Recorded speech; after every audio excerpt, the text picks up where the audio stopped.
Hey guys, Mitch from Swap Time. Got a 2017 harness retrofitted to basically be compatible with 15 engines.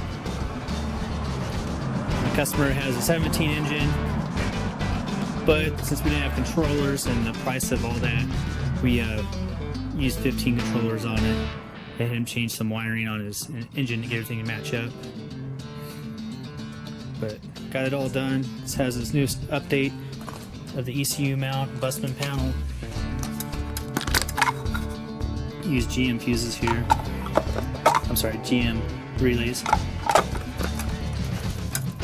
Got nutserts built into this. Easy to bolt down your bracket. High temp protective sleeving on kind of areas that might get some wear on. This one does have the second relay. It's for a fuel pump, and basically the single wire will power the fuel pump. You can do it either way. I prefer the fuel pressure control module, but you can use a relay just fine, especially if it's a stock engine or if you have enough fuel pump to handle the horsepower. I got a new pedal I want to start using. You see it has a 0 offset, so this works on a lot of muscle cars and trucks. It's really easy to bolt down. And I had this tested and it's working great. This is the interior harness. You see the kind of long length. That's the only part that goes inside. You have a pink wire for ignition, blue for your brake, 12-volt input. Very simple. And this is Rudy's harness. He's doing a square body in Texas.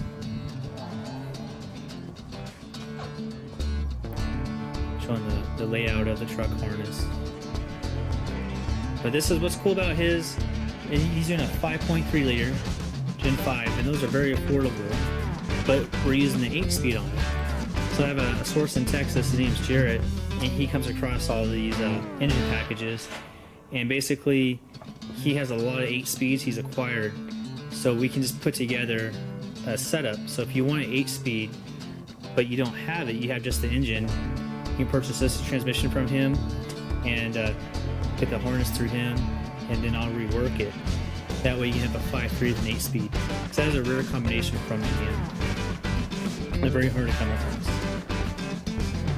But they run great. I'm gonna throw an 8-speed in one of these. I got my Tahoe, got my C10. I'm not sure which one to do first. This one makes good power. This one I like driving everywhere. That's where I do all my off-road adventures with. So don't know yet. But I have both 8 speeds for it. I have a 2-wheel drive and a 4-wheel drive. But I don't want to convert both of them. I don't have that much time. Just one.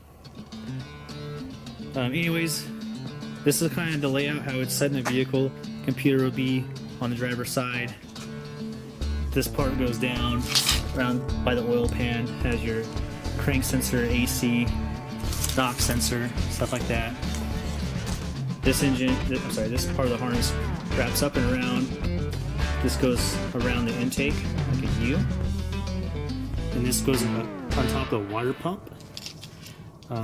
This is one of the few wires you hook up. This goes to the alternator stud. This gives power, basically battery power, to my fuse panel.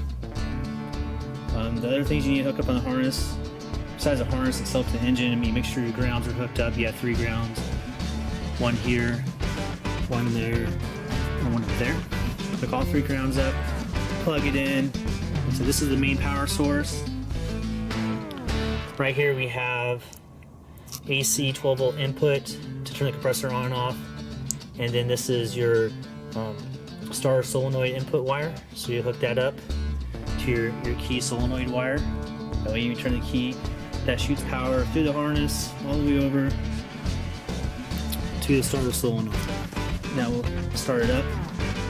The only other thing you hook up is one of the few wires on the inside. You hook up, you have your 12-volt ignition turn on. So it needs to be hot during crank.